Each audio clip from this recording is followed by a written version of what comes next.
Prenons le temps d'étudier la parole de Dieu avec le sermon intitulé « La foi de Judas Iscariote ». Comme vous le savez bien, Judas Iscariote était l'un des 12 disciples de Jésus. Pourquoi Judas Iscariote, l'un des 12 disciples, en est-il venu à trahir Jésus? Selon le récit rapporté dans la Bible, c'est son avidité et son désir pour les choses matérielles qui ont aveuglé ses yeux à la vérité.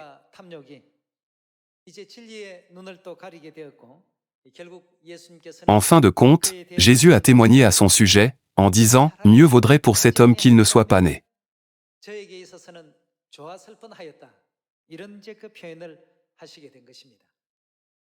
Ce n'est pas que les choses matérielles elles-mêmes doivent être absentes de notre vie. Cependant, à cause de choses matérielles, des actes insensés tels que l'abandon de notre foi, l'abandon de la vérité, et même la trahison de Dieu, ne doivent jamais se produire à Sion.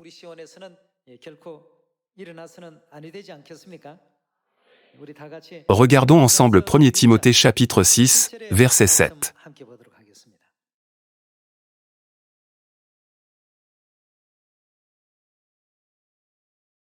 Car nous n'avons rien apporté dans le monde, et il est évident que nous n'en pouvons rien emporter. Si donc nous avons la nourriture et le vêtement, cela nous suffira. Mais ceux qui veulent s'enrichir tombent dans la tentation, dans le piège, et dans beaucoup de désirs insensés et pernicieux qui plongent les hommes dans la ruine et la perdition.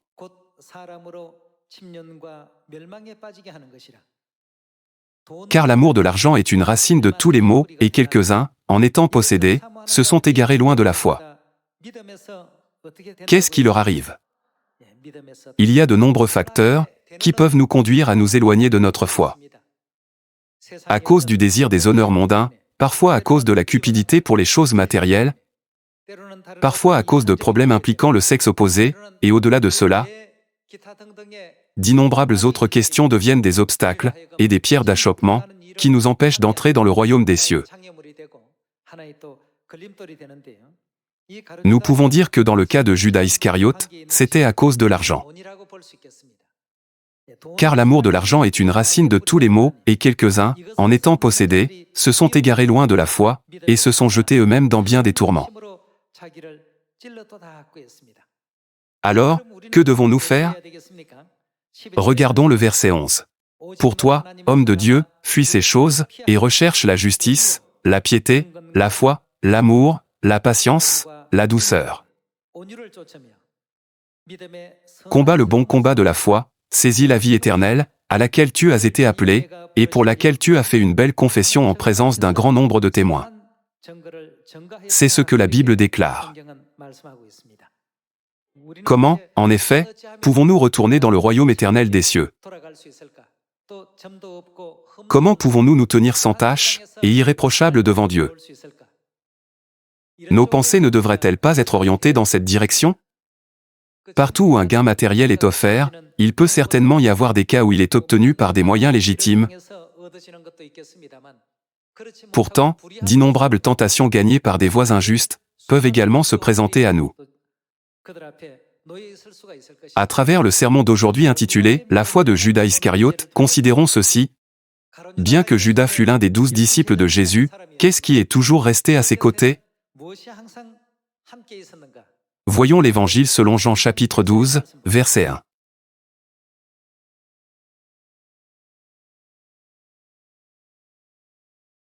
Six jours avant la Pâque, Jésus arriva à Béthanie, où était Lazare, qu'il avait ressuscité des morts. Là, on lui fit un souper, Marthe servait, et Lazare était un de ceux qui se trouvaient à table avec lui. Marie, ayant pris une livre d'un parfum de nard pur de grand prix, oignit les pieds de Jésus, et elle lui essuya les pieds avec ses cheveux, et la maison fut remplie de l'odeur du parfum.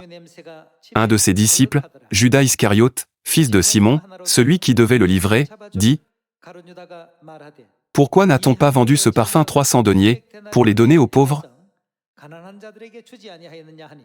Il disait cela, non qu'il se mettait en peine des pauvres, mais parce qu'il était, qui? Voleur. En d'autres termes, il volait l'argent. Et que, tenant la bourse, il prenait ce qu'on y mettait. C'était un voleur à la fois spirituellement et physiquement, qui avait mis la main sur les offrandes sacrées de Dieu. Mais Jésus dit, « Laisse-la garder ce parfum pour le jour de ma sépulture. » Judas n'a pas dit cela par véritable souci pour les pauvres, mais parce que si ce parfum coûteux était vendu, et que les 300 deniers étaient placés dans la bourse, cela lui créerait de nombreuses opportunités de détourner les fonds.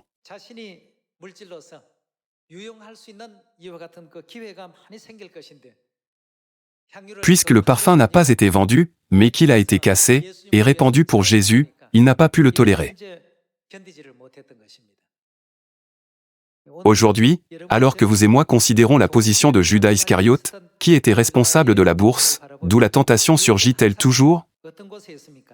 Elle surgit toujours de ce qui est à portée de main. Dans le cas de Judas Iscariote, il était chargé de la bourse, mais il y volait continuellement. C'est pourquoi la Bible le décrit comme un voleur. N'est-ce pas? À la fin, Judas Iscariote s'est retrouvé sur un chemin ne menant pas au royaume des cieux, mais à l'enfer éternel. La tentation surgit toujours de ce qui est proche de nous. Comme nous le voyons dans l'histoire d'Adam et Ève, puisqu'Ève s'est attardée près de l'arbre de la connaissance du bien et du mal, elle est tombée dans la tentation de Satan. Elle vit que le fruit était bon à manger et agréable à la vue, et qu'il était précieux pour ouvrir l'intelligence. Vraiment, chaque tentation jaillit de notre environnement immédiat. Pourtant, face à une telle tentation, notre destinée éternelle est décidée en un seul instant, que nous choisissions l'enfer éternel ou le royaume des cieux. Frères et sœurs, il n'y a pas de résultat sans cause, n'est-ce pas? Par conséquent, devenons tous ceux qui observent fidèlement la parole, les ordonnances, les lois et les commandements de Dieu, afin que par sa grâce, nous puissions tous atteindre le royaume des cieux. Voyons Jean chapitre 13, verset 21.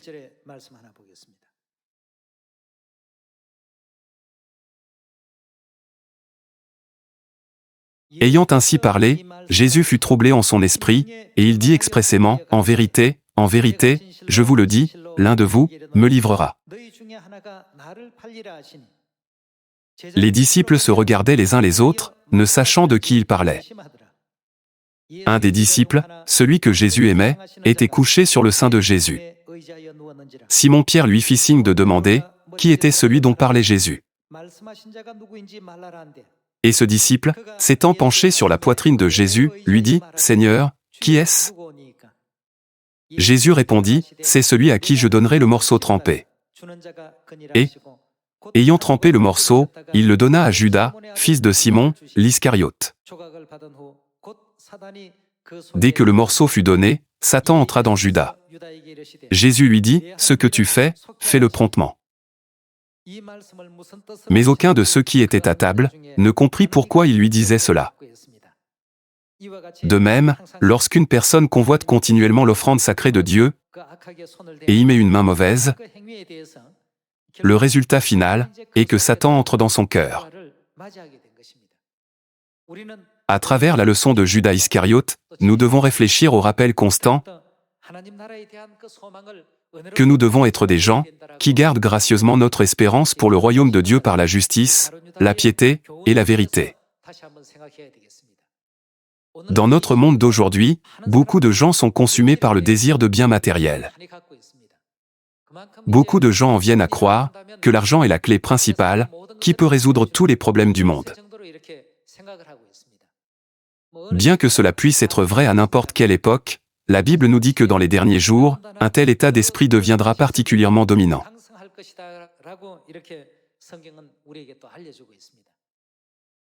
À ce moment-là, nous devons rechercher une plus grande sainteté et une plus grande piété devant Dieu, en demandant quotidiennement quelle est la volonté de Dieu.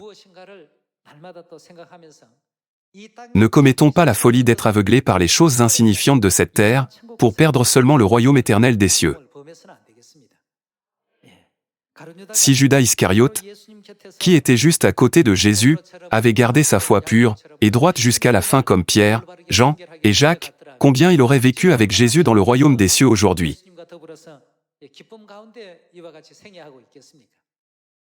Cependant, son habitude corrompue d'imposer les mains sur l'offrande sacrée l'a inévitablement conduit sur le mauvais chemin consistant à vendre Jésus pour 30 pièces d'argent et à choisir l'enfer éternel. Frères et sœurs, Dieu dit, ce qu'un homme aura semé, il le moissonnera aussi. En fin de compte, n'était-ce pas le fruit d'une vie quotidienne, où ses pensées, sa foi et son esprit même n'étaient pas adaptés au royaume de Dieu? Selon la Bible, quel esprit est entré en lui? L'Évangile selon Jean chapitre 13 nous dit, Satan entra dans Judas. Dès que Satan est entré en lui, il s'est associé aux hommes méchants, qui cherchaient à tuer Jésus. Allons à Matthieu chapitre 26, verset 12.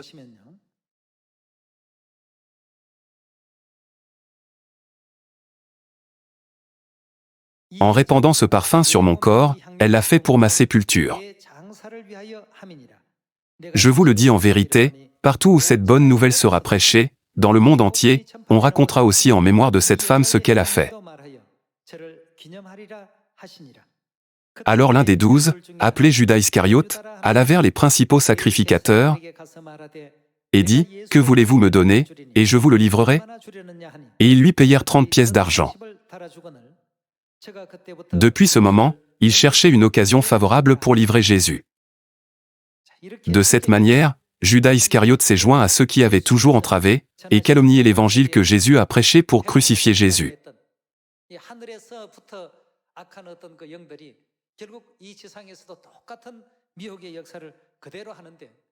C'étaient les mauvais esprits du ciel qui ont poursuivi leur œuvre trompeuse sur la terre. Allons à Matthieu chapitre 27, verset 1. Dès que le matin fut venu, tous les principaux sacrificateurs et les anciens du peuple tinrent conseil contre Jésus pour le faire mourir. Après l'avoir lié, ils l'emmenèrent et le livrèrent à Ponce Pilate, le gouverneur. Alors Judas, qui l'avait livré, voyant qu'il était condamné, fut pris de remords et rapporta les 30 pièces d'argent aux principaux sacrificateurs et aux anciens, en disant « J'ai péché » en livrant le sang innocent. Ils répondirent « Que nous importe? Cela te regarde. » Judas jeta les pièces d'argent dans le temple, se retira, et, que dit-il qu'il a fait? Alla se pendre. Les principaux sacrificateurs les ramassèrent et dirent, il n'est pas permis de les mettre dans le trésor sacré, puisque c'est le prix du sang. Et, après en avoir délibéré, ils achetèrent avec cet argent le champ du potier, pour la sépulture des étrangers. C'est pourquoi ce champ a été appelé champ du sang jusqu'à ce jour.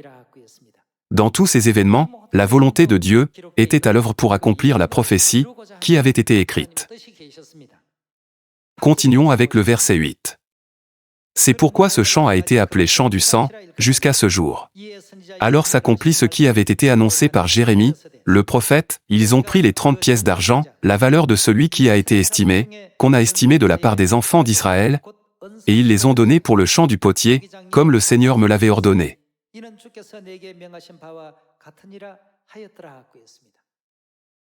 Chaque œuvre accomplie sur cette terre sera liée de la même manière dans le royaume des cieux.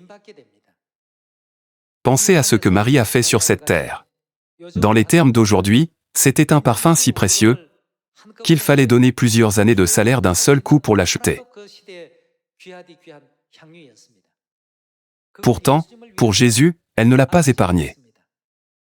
Lorsque Judas Iscariote a vu cela, il est devenu très indigné et a dit « Pourquoi ce gaspillage ?» En réfléchissant à ce récit, Marie a-t-elle fait cela parce qu'elle n'a pas trouvé le parfum précieux? Ou était-ce parce qu'elle le considérait comme beaucoup plus précieux? Puisque Jésus était plus précieux pour elle, elle l'a réalisé et a agi en conséquence.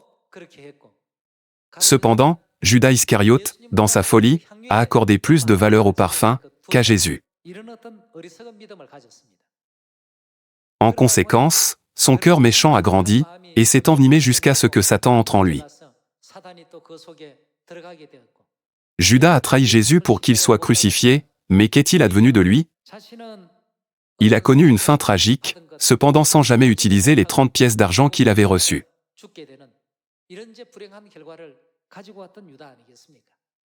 Un cas comme celui-ci apparaît également dans la prophétie, même au temps de David, qui représente Christ.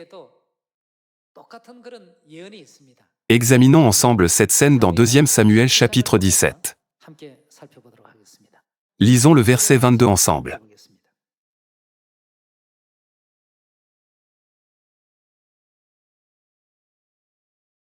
David et tout le peuple qui était avec lui se levèrent, et ils passèrent le Jourdain, à la lumière du matin, il n'y en avait pas un qui soit resté à l'écart, pas un qui n'ait passé le Jourdain.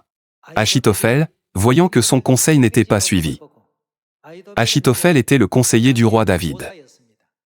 Cependant, lorsque David était en grande détresse, Achitophel l'a trahi, et s'est rangé du côté de ses ennemis en leur offrant des conseils. Mais Dieu est intervenu, afin que le conseil d'Achitophel ne soit pas accepté.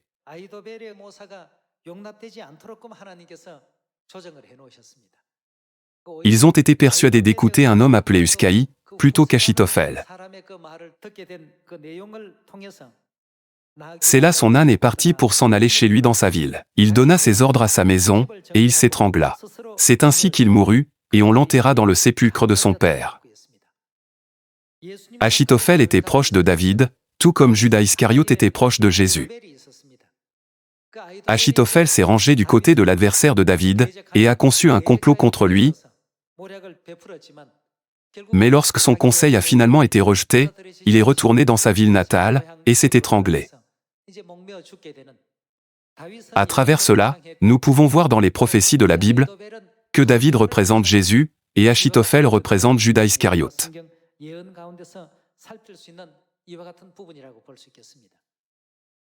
David est Jésus, Achitophel et Judas Iscariote. Ici, nous pouvons confirmer une fois de plus que toutes les prophéties de l'Ancien Testament s'accomplissent dans le Nouveau Testament. Que deviennent alors toutes les choses qui se produisent sur cette terre?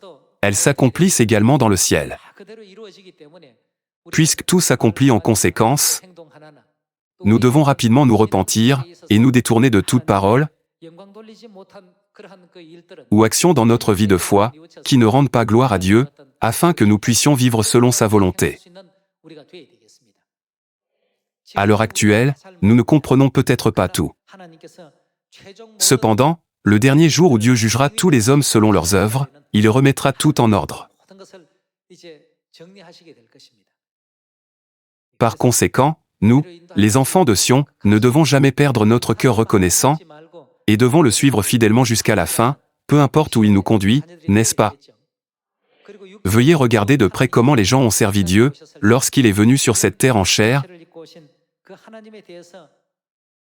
comment le centurion l'a traité, comment Zachée l'a reçu et avec quel cœur Marie l'a servi.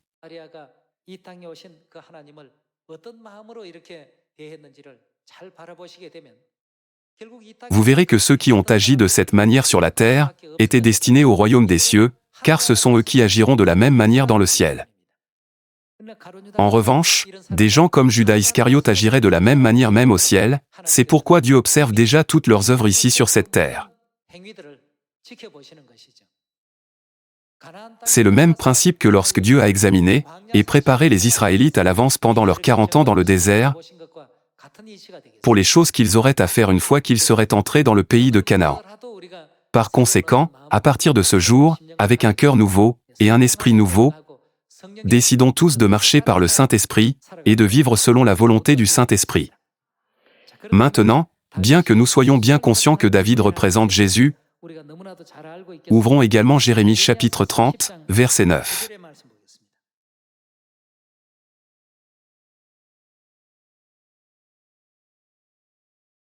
Ils serviront l'Éternel, leur Dieu, et David, leur roi, que je leur susciterai.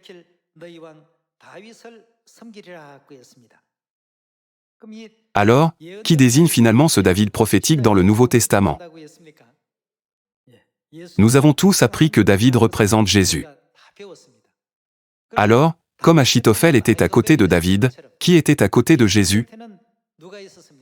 C'était Judas Iscariote.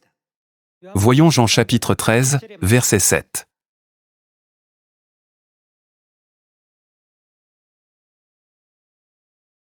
Jésus lui répondit, « Ce que je fais, tu ne le comprends pas maintenant. Tu ne comprends pas maintenant pourquoi je fais cela. Mais, que se passera-t-il plus tard? Tu le comprendras bientôt. » Pierre lui dit, « Non, jamais tu ne me laveras les pieds. » Jésus lui répondit, « Si je ne te lave, tu n'auras point de part avec moi. » Simon-Pierre lui dit, « Seigneur, non seulement les pieds, mais encore les mains et la tête. » Jésus lui dit, « Celui qui est baigné n'a besoin que de se laver les pieds pour être entièrement pur, et vous êtes purs, mais non pas tous. » Car il connaissait celui qui allait le livrer. Ainsi, qu'a-t-il dit? C'est un voleur et un diable. Jésus savait déjà qui le trahirait. C'est pourquoi il dit, « Vous n'êtes pas tous purs. » Regardons également Jean chapitre 17, verset 12. « Lorsque j'étais avec eux dans le monde, je les gardais en ton nom. J'ai gardé ceux que tu m'as donnés, et aucun d'eux ne s'est perdu, sinon le fils de perdition, afin que l'écriture soit accomplie. » Qui désigne ces paroles? En fin de compte, ces paroles désignent Judas Iscariote. Pourtant, même en sachant cela, Jésus a gardé Judas Iscariote avec lui, et a marché avec lui jusqu'à la fin. Voyons maintenant Marc chapitre 14, verset 20.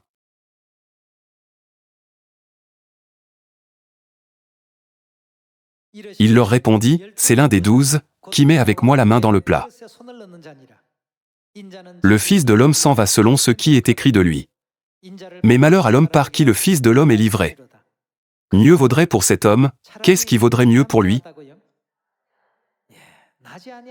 Qu'il ne soit pas né. » C'est ainsi que Jésus a vu Judas Iscariote. Plus que toute autre chose, il avait un faible pour les choses matérielles. Cet état d'esprit, qui donnait la priorité à l'argent par rapport à Dieu, l'a finalement conduit à devenir celui qui vendrait Jésus pour 30 pièces d'argent. Nous examinons maintenant les écrits de celui qui s'est tenu au premier plan de telles mauvaises actions, qui se sont produites il y a 2000 ans, au temps de Jésus.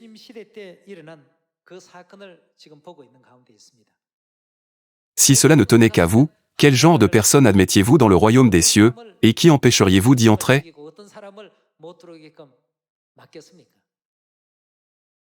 Que feriez-vous si un voleur féroce frappait à votre porte en demandant « Ouvrez ». J'arrive? Que feriez-vous si un voleur, ou une personne sexuellement immorale le faisait? Bien sûr, vous n'ouvririez pas la porte. Il en est de même pour les portes du ciel. Ce qui a été fait sur cette terre, s'accomplit également dans le ciel de la même manière. Par conséquent, la position et le rang que nous désirons avoir dans le royaume des cieux sont largement déterminés par notre vie sur cette terre. C'est pourquoi nous devons vivre notre vie de foi avec droiture. Avant de nous focaliser sur la vie dans le pays de Canaan, si nous considérons d'abord comment vivre notre vie dans le désert, quelles que soient les difficultés auxquelles nous sommes confrontés, nous rendrons grâce à Dieu. Si quelqu'un marche 40 ans dans le désert sans oublier Dieu, et lui rend gloire, il pourra sûrement entrer dans le pays de Canaan. N'était-ce pas le cas avec Josué et Caleb? C'est parce que Dieu sait que ces gens lui rendront gloire, même après être entrés dans le pays de Canaan. Pensez à ceux qui ont déjà résisté à Dieu, ont murmuré, et se sont plaints dans ce monde, qui est une image et une ombre. Ils n'ont montré aucune gratitude, ont rejeté sa grâce comme un soulier usé, et ont traité la vérité comme si elle était insignifiante. Si de telles personnes étaient autorisées à entrer dans le royaume des cieux, elles n'apporteraient que du trouble. Par conséquent, qu'a dit Dieu? Voyons Apocalypse chapitre 21, verset 23.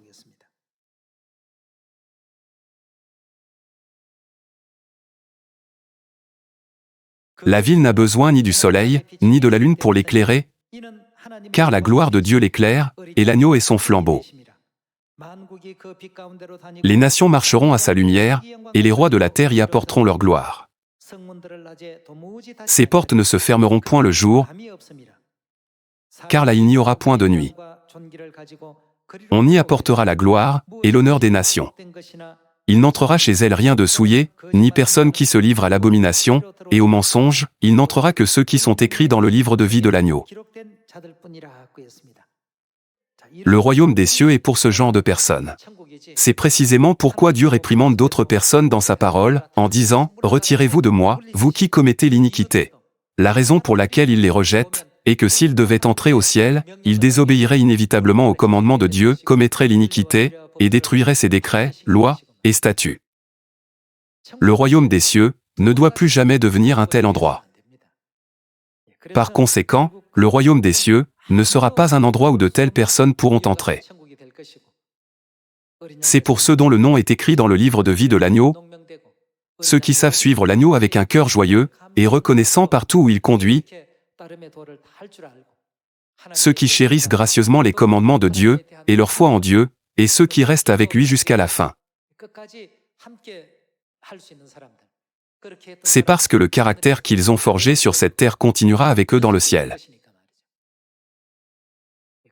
C'est pourquoi la Bible écrit ces enseignements, vivons correctement notre vie de foi, en marchant vers le royaume des cieux, soyons sobres et modérés, soyons patients et persévérants, et aimons-nous les uns les autres, et soyons unis dans l'amour et l'harmonie.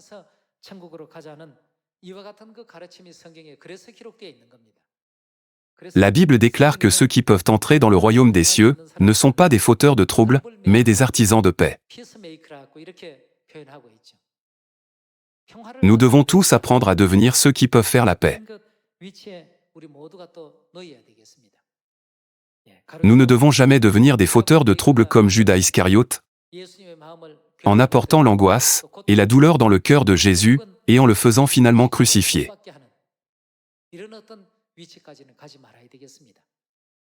Ne voyons-nous pas un récit similaire dans l'Ancien Testament, dans l'histoire d'Acan?